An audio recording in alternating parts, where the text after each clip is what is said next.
जय भीम। जय भारत। जय मंडल। जय जोहार। जय संविधान।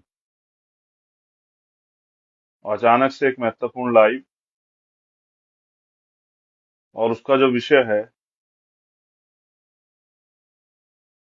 वो कैप्शन में मैंने दे दिया। फिर भी उसको आप लोगों के सामने भी मैं रख दूंगा। हालात बड़े अच्छे नहीं हैं, कई सारी चीजें हैं, लेकिन जो सबसे महत्वपूर्ण आज है उस पे हम लोग जो है जरूर बात करेंगे।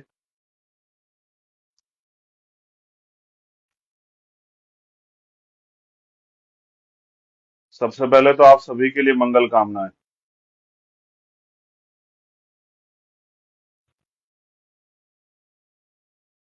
बहुजन समाज में जन्मे सभी संतों, गुरुओं, महापुरुषों को नमन करते हुए आज इतने इशू हैं जिन पे बात रखी जा सकती है। पूरे देश में त्राही त्राही मची हुई है। मैं भारत के सभी कोनों में जाता हूँ। पूरे देश में घूमता हूँ, जहां जाता हूँ वहां समस्याएं जो हैं वंचित वर्ग की देखने को एक जैसे मिलती।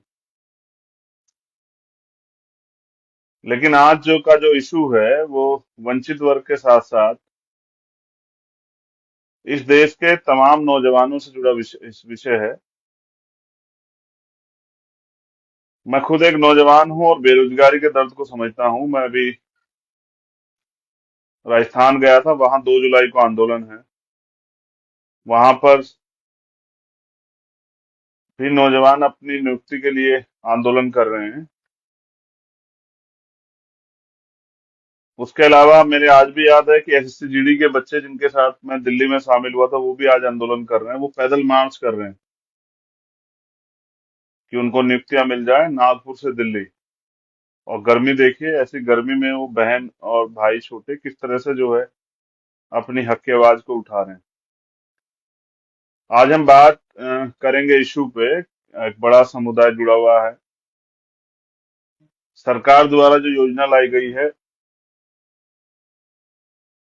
अग्निपथ, और एक नया नाम भारतीय सेना के वीरों को, वीर सपूतों को दिया गया है, अग्निवीर। भारत सरकार की नई योजना अग्निवीर।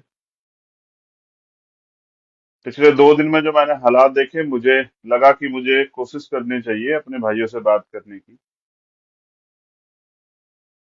अगर हम बात करें अग्निपथ की, उससे पहले हम बात करें कार्यकाल देखें भारतीय जनता पार्टी की सरकार का, तो पिछली सरकारों में रोजगार नहीं मिल रहा था और रोजगार कम था। इस वजह से सरकार ने युवाओं को झूठे झांसे दिए, भरोसे दिए और कहा कि हम आपको रोजगार देंगे, 2 करोड़ नौकरियां हर साल दी जाएंगी। नौजवानों को लगा कि भाई ठीक है। बेबस परेशान नौजवान सरकार पे भरोसा कर दिया। फिर 2019 तक 5 साल की सरकार निकली, लेकिन भर्तियां नहीं निकली। इसके बाद ये लड़ाई आगे बढ़ी। दोबारा से जनता ने मौका दिया भारतीय जनता पार्टी को, या विपक्ष से बिखराव, या और जो ईवीएम में तमाम तरह का दुरुपयोग जो है किया गया, उसके जरिए फिर सरकार सत्ता में आई। इस बार नौजवानों को विश्वास था कि उनके लिए रोजगार पे कुछ होगा, और जब भी वो रोजगार की बात करते हैं तभी सरकार में धर्म की चाशनी जो है वो चटाने का काम करती है। नौजवान रोजगार मांग रहे हैं, सरकार ज्ञान व्यापी की बात कर रही है, ताजमहल की बात करवा रही है, नुपुर शर्मा की बात करवा रही है। इसी बीच हमारे रक्षा मंत्री आते हैं और इस योजना की बात करते हैं। बेसिकली ये योजना है क्या, और इस पे बवाल क्यों मचा है? बवाल ये है कि 4 साल के लिए सेना में नियुक्तियां होंगी, और उसके बाद उन लोगों में से जैसे 50,000 भर्ती होती है तो 46,000 लोगों को वापस लौटा दिया जाएगा, और लगभग 4,000 लोगों को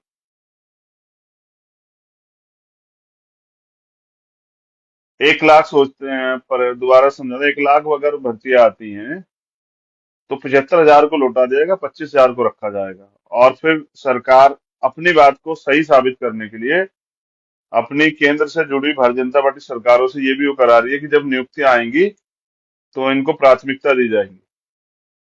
जो लोग वहां से वापस आ जाएंगे उस नौकरी से, जिनको हटा दिया जाएगा, जो रिटायर हो जाएंगे, उन 75,000 लोगों को प्रिफेर दिया जाएगा। लेकिन ये बातें हवा हवाई है, क्योंकि पहले से सरकार नौकरियां ला रही है। जितनी नौकरी ला रही है उनमें घोटाले हो जा रहे हैं, पेपर लीक हो जा रहे हैं। मैं समझता हूँ कि जितना समय सरकार कह रही है कि नौकरी करने को देंगे, इतने समय तो युवा जो है देश प्रेम और देशभक्ति और देश की सेवा के लिए तैयारी करता है।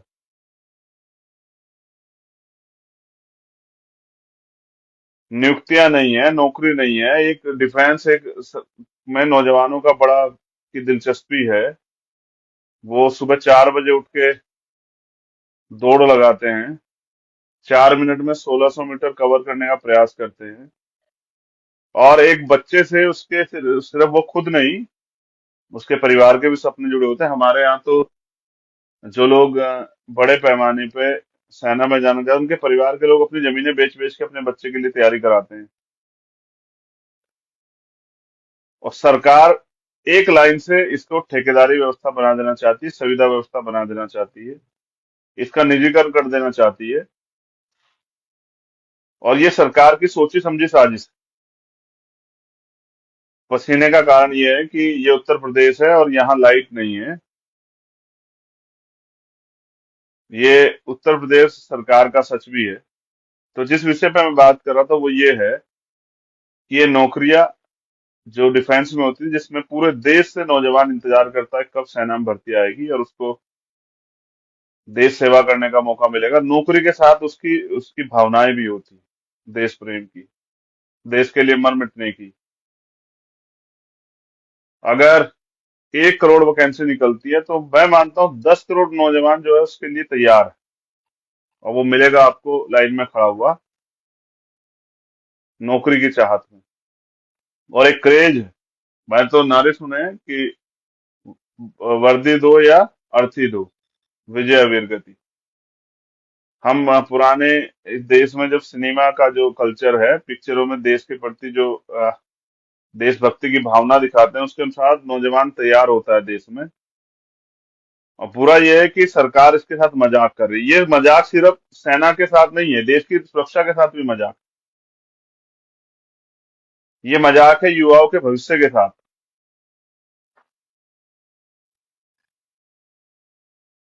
ये एक तरह का जो है सेना को डिस्टर्ब करने का काम है। और देश जो इतना इम्पोर्टेंट है, जिसमें बाबा साहब अम्बेडकर ने भी कहा कि हम प्रथम बनते भारतीय हैं, उस देश की सुरक्षा के साथ ये एक बड़ा खिलवाड़ है कि 4 साल बाद 75% लोगों को निकाल देंगे, 25% लोगों को रख लेंगे। उन 75% लोगों के लिए यहाँ कौन सी नौकरियां रखी है, कौन सी सरकार नौकरियां निकाल रही है? तो ये इस देश के युवा को बर्बाद करने की साजिश है। मेरी अपने युवा भाइयों से अपील है, जो 2 दिन का मैं उनका संघर्ष देख रहा हूँ, कि वो अपने आंदोलन को, ठीक है आप इस बात से निराश है और ये गलत भी है, हम सब लोग आपके साथ खड़े हैं, मैं भी आंदोलन के लिए आपके साथ तैयार हूं, मगर मेरी आपसे अपील है कि लोकतंत्र में आंदोलन करने के तरीके संवैधानिक रूप से अपने आंदोलन को चलाइए। यही सरकार जहां आप देशभक्ति और राष्ट्र प्रेम के लिए जो है सेना में जाना चाहते हैं, यही आप पे झूठे मुकदमे लगा के जेल भेज देगी। क्योंकि सरकार जो जनता चाहती है वो नहीं देती। जैसे किसान नहीं चाहते थे कि उनको इनके उनके लिए बिल आए, लेकिन किसानों पर जबरदस्ती बिल ये थोपा गया, इसलिए किसान लड़े। व्यापारी नहीं चाहे जीएसटी, जीएसटी थोपा गया। आम जनता नहीं चाहती थी कि नोटबंदी हो, लेकिन थोपी गई। बहुत सारी ऐसी बातें अब युवाओं के ऊपर सेना में थोपा जा रहा है। तो मैं आपसे अपील करूंगा कि आप सरकारी संपत्तियों को नुकसान न पहुंचाएं। मैं आपके गुस्से, आक्रोश, आपके दुख का, आपकी निराशा, हताशा को समझता हूं एक नौजवान होने के नाते, लेकिन मैं एक भाई होने के नाते आपसे अपील करूंगा कि आंदोलन को आगे बढ़ाने के संवैधानिक तरीके हैं। उसके जरिए आप लोग बड़े से बड़ा आंदोलन करें, आप अपने प्रदेशों में करें, संयुक्त रूप से देश के अंदर दिल्ली में आके करें, किसानों की तरह आंदोलन करें। संवैधानिक आंदोलन करें, लेकिन हिंसा से बचें। आज आप आपका ये सरकारें जबरन आप पे झूठे मुकदमे लगा के जेल भेज के, हमेशा ये पिछले 8 सालों में देखा गया कि अन्याय की आवाज, अन्याय के खिलाफ उठने वाली आवाज को दबाने के लिए बल प्रयोग करती है। मैं ये भी समझता हूँ इन्हीं के लोग आपकी भीड़ में घुस के पथराव कर देंगे, गाड़ियां जला देंगे और आपके ऊपर इल्जाम आ जाएगा। मैं क्योंकि आंदोलन करता हूं तो मैं इस सच को जानता हूं कि सरकार किस तरह से आंदोलन को बदनाम करती है। मेरी आपसे अपील है, लोकतंत्र है, संविधान है, आपको आंदोलन करने का अधिकार है। शांतिपूर्वक आंदोलन और बड़े से बड़ा आंदोलन कीजिए, राष्ट्रव्यापी आंदोलन। क्योंकि ये, मैंने जैसे पहले कहा कि ये राष्ट्र की सुरक्षा का मामला है, इससे खिलवाड़ बर्दाश्त नहीं की जाएगी। हम सब लोग आपके साथ हैं। लेकिन अपने आंदोलन को संवैधानिक रूप से चलाइए, अपने आंदोलन को मजबूती से चलाइए, अपने आंदोलन को ताकतवर बनाइए। अगर आपका आंदोलन सरकार हिंसक बना देगी तो आपके आंदोलन की क्रेडिबिलिटी गिर जाएगी।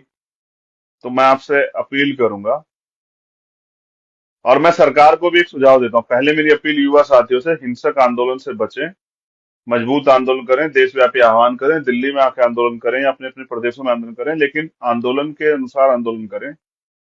अपनी मांग रखें, सरकार से बात करें, मुख्यमंत्री को ज्ञापन दें, तमाम तरह से जैसे पहले आंदोलन होते आए इस तरह से आंदोलन करें। लेकिन जिस तरह से, और एक जो मैंने महसूस किया, जिस तरह बच्चे, नौजवान सुसाइड कर रहा है, तो ये सुसाइड हल नहीं है भाई। मैं समझता हूँ कि आपके सपने टूटे हैं, आपके माँ बाप ने किस तरह सपने देखे होंगे। मैं ये भी समझता हूँ किस तरह से नौजवान बाहर रह के तैयारी करता है, किस तरह से जो है भूखा रहता है, कभी जेब में पैसे नहीं होते, खाने का मन होता है, कभी जो है ट्रेन में फ्री सफर करता है, टिकट नहीं लेता क्योंकि जेब में पैसे नहीं होते हैं, कभी अपने सपनों को मार लेता है, कभी अच्छे कपड़े नहीं होते, कभी बहुत सारी चीजें ऐसी होती है, कहीं आना जाना होता है, उन सब चीजों पे भी समझौता कर लेता है। लेकिन वो प्रयास करता है कि वो जो तैयारी कर रहा है उसको मौका मिले। मैं आपसे इस अपील करूंगा कि कुदरत ने आपको जिंदगी दी है, मेरा पुनर्जन्म में कोई विश्वास नहीं, क्योंकि बाबा साहब अम्बेडकर नहीं करते थे, बुद्ध नहीं करते थे, रविदास कबीर नहीं करते थे, हमारे महापुरुष। मैं आपसे कहूंगा कि ऐसी गलती ना करें आत्महत्या की। बड़े पैमाने पर नौजवानों के बारे में जानकारी आ रही, मैं फिर आपसे अपील करूंगा कि भाई ऐसा ऐसा ना करें। आप सबसे मेरी अपील है कि इससे बचें। आप सुरक्षित रहेंगे तभी तो आपके आपके माता पिता भी आपसे प्यार करते हैं, उन्होंने आपको पाल के बड़ा किया है, इसलिए थोड़ा ही कि आपका उनका बच्चा मर जाए। वो बहन भी आपका इंतजार करती होगी, आपकी माँ, आपकी आपकी भाभी, आपकी भाई, आपके चाचा ताऊ, बहुत सारे सपने होंगे उन लोगों को। लेकिन जब आप रहेंगे नहीं तो ये तो खराब हो जाएगा ना। तो मेरी आपसे अपील है, विनम्र निवेदन, कि ऐसा गुस्से में, निराशा में, ऐसा आक्रोश में ऐसा कोई कदम न उठाए कि आपका जीवन ही आप समाप्त कर लें। मेरी आपसे ये हम्बल रिक्वेस्ट है कि आप इसको स्वीकार करें। आप नौजवान हैं, आप देश की रीढ़ है, सरकार खिलवाड़ कर रही है, आप अपने आंदोलन को मजबूती से चला सकते हैं। ये तो कुछ भी नहीं, बड़े बड़े तानाशाह झुके हैं। सरकार, अब मेरा सरकार को सुझाव है, अगर सरकार करना ही चाहती है तो कम से कम 10 साल का समय जो है इस नौकरी में थे, उसके बाद भी सरकार इनको कम से कम रोजगार की गारंटी कुछ तो दे। अब जो युवा तैयार होके जाएगा, अगर वो उसका जीवन वहां समाप्त हो जाता है इस 4 साल की नौकरी में, तो उसके परिवार का क्या होगा, कौन जिम्मेदारी लेगा? अभी तक तो ऐसा कोई क्लोज मैंने पढ़ा नहीं है कि भाई अगर इस बीच में कोई दुर्घटना हो जाती है इसकी कौन जिम्मेदारी लेगा। अस्थायी है तो आप वो, अस्थायी नहीं है तो आप शायद वो सुविधाएं भी ना दो। और नौजवान, आप तो पूरे देश में बीजेपी स्लोगन दे गई, वन रैंक वन पेंशन, और अब तो आप पेंशन और नौकरी दोनों लूटने काम कर रहे हैं। तो मेरी सरकार से अपील है, अगर सरकार इसको करना ही चाहती है तो इसकी समय सीमा बढ़ाई जाए, क्योंकि जब 17-18 साल का नौजवान इसमें शामिल हो जाएगा और 20-22 साल में घर आ जाएगा, तो वो करेगा क्या? यहाँ यहाँ कौन सी नौकरियां रखी हैं? तो इसलिए सरकार युवाओं के भविष्य और राष्ट्र की सुरक्षा के साथ खिलवाड़ ना करें, सेना के साथ भी खिलवाड़ ना करें। 4 साल के में जो ट्रेनिंग पीरियड आपने रखा, कितना अनुभव होगा उसके पास? और अगर ऐसा कोई मौका आ जाता है कि राष्ट्र सुरक्षा के लिए दुश्मन से कोई विद्रोह विरोध हो जाए या कोई आक्रमण हो जाए, तो वो कैसे उसका सामना करेगा?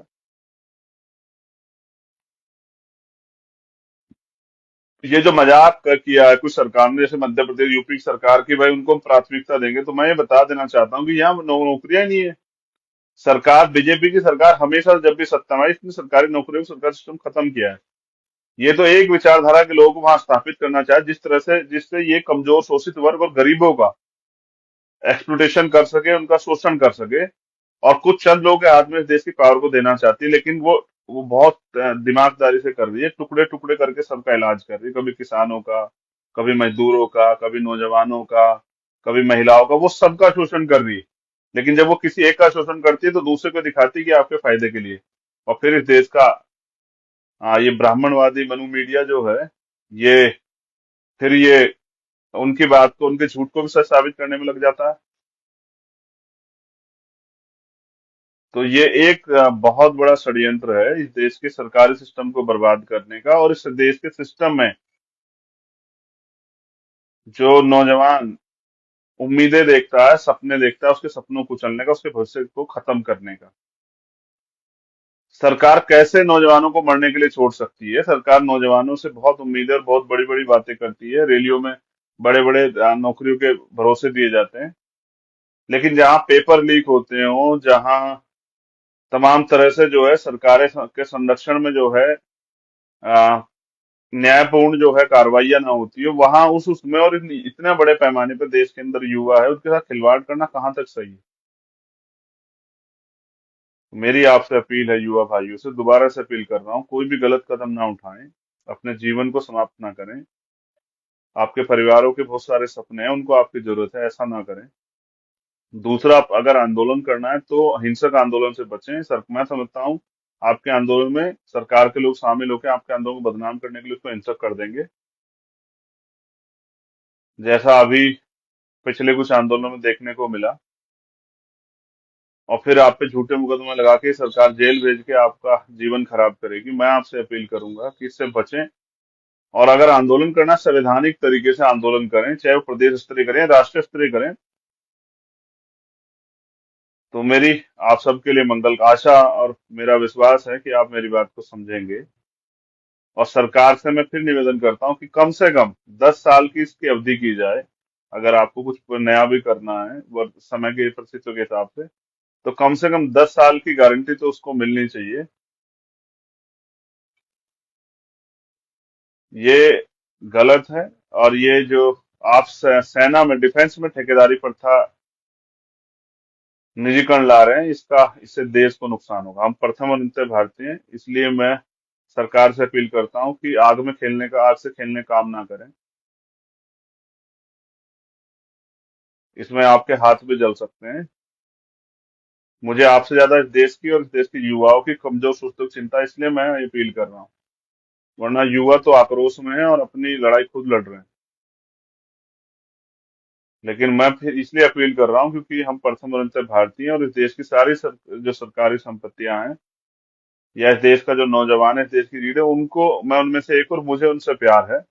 इसलिए मैं अपील कर रहा हूँ। मेरी बहुत बहुत मंगल कामनाएं, आशा विश्वास कि आप मेरी दर्द को और वर्तमान के हालात को समझेंगे। और मजबूती से अगर अपनी बात रखनी, तो आंदोलन एक जरिया है, संवैधानिक आंदोलन, शांतिपूर्ण आंदोलन।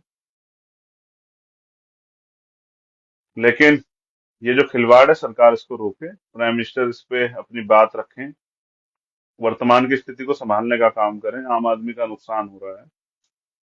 आपकी निजी स्वार्थ, आपकी निजी महत्वाकांक्षा है, और आपकी अपनी विचारधारा को स्थापित करने की इस प्रक्रिया में बड़े पैमाने पर देश का नुकसान हो रहा है। इस बात को भी सरकार समझे। राजनीति से ऊपर उठ के सरकार ये भी समझे कि इस देश को भी सलामत रखना है, इस देश की एकता अखंडता को भी जो है ना बना के रखना है, उसको खंडित ना करें अपने निजी स्वार्थ में। मैं समझता हूँ कि आपके पास बल है, आप गोली भी चलवा सकते हो, लेकिन चलवाओगे किस पे? अपने ही देश के नागरिकों पे, अपने देश के युवाओं पर, रीढ़ पे। तो ये अन्याय है। और युवा इस अन्याय के खिलाफ बिगुल बजाए, क्रांति करे, आंदोलन करे, संवैधानिक तौर पे हम सब उनके साथ। धन्यवाद। जय भीम, जय भारत, जय संविधान, जय मंडल, जय जोहार। रैलियों में बड़े बड़े नौकरियों के भरोसे दिए जाते हैं।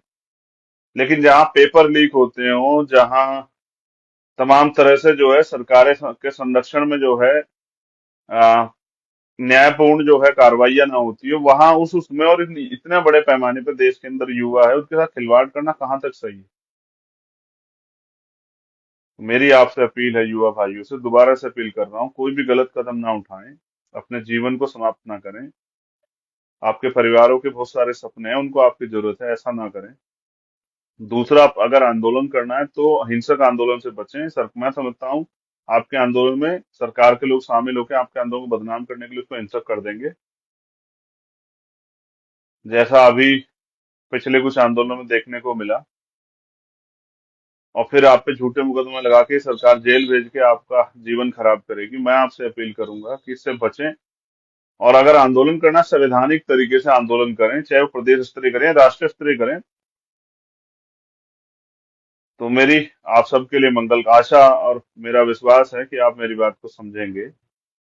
और सरकार से मैं फिर निवेदन करता हूं कि कम से कम 10 साल की इसकी अवधि की जाए। अगर आपको कुछ नया भी करना है समय की परिस्थितियों के हिसाब से, तो कम से कम 10 साल की गारंटी तो उसको मिलनी चाहिए। ये गलत है। और ये जो आप सेना में, डिफेंस में ठेकेदारी प्रथा निजीकरण ला रहे हैं, इससे देश को नुकसान होगा। हम प्रथम और नित्य भारतीय हैं, इसलिए मैं सरकार से अपील करता हूं कि आग से खेलने काम ना करें। इसमें आपके हाथ भी जल सकते हैं। मुझे आपसे ज्यादा इस देश की और इस देश के युवाओं की कमजोर सोच की चिंता है, इसलिए मैं ये अपील कर रहा हूँ। वरना युवा तो आक्रोश में है और अपनी लड़ाई खुद लड़ रहे हैं। लेकिन मैं फिर इसलिए अपील कर रहा हूँ क्योंकि हम प्रथम और नित्य भारतीय हैं, और इस देश की सारी जो सरकारी संपत्तियां हैं, या इस देश का जो नौजवान है, इस देश की रीढ़ है, उनको मैं उनमें से एक, और मुझे उनसे प्यार है। इसलिए मैं अपील कर रहा हूँ। मेरी बहुत बहुत मंगल कामनाएं, आशा विश्वास कि आप मेरी दर्द को और वर्तमान के हालात को समझेंगे। और मजबूती से अगर अपनी बात रखनी, तो आंदोलन एक जरिया है, संवैधानिक आंदोलन, शांतिपूर्ण आंदोलन। लेकिन ये जो खिलवाड़ है, सरकार इसको रोके, प्राइम मिनिस्टर इस पे अपनी बात रखें, वर्तमान की स्थिति को संभालने का काम करें। आम आदमी का नुकसान हो रहा है। आपकी निजी स्वार्थ, आपकी निजी महत्वाकांक्षा है, और आपकी अपनी विचारधारा को स्थापित करने की इस प्रक्रिया में बड़े पैमाने पर देश का नुकसान हो रहा है। इस बात को भी सरकार समझे। राजनीति से ऊपर उठ के सरकार ये भी समझे कि इस देश को भी सलामत रखना है, इस देश की एकता अखंडता को भी जो है ना बना के रखना है, उसको खंडित ना करें अपने निजी स्वार्थ में। मैं समझता हूँ कि आपके पास बल है, आप गोली भी चलवा सकते हो, लेकिन चलवाओगे किस पे? अपने ही देश के नागरिकों पे, अपने देश के युवाओं पर, रीढ़ पे। तो ये अन्याय है। और युवा इस अन्याय के खिलाफ बिगुल बजाए, क्रांति करे, आंदोलन करे संवैधानिक तौर पे, हम सब उनके साथ। धन्यवाद।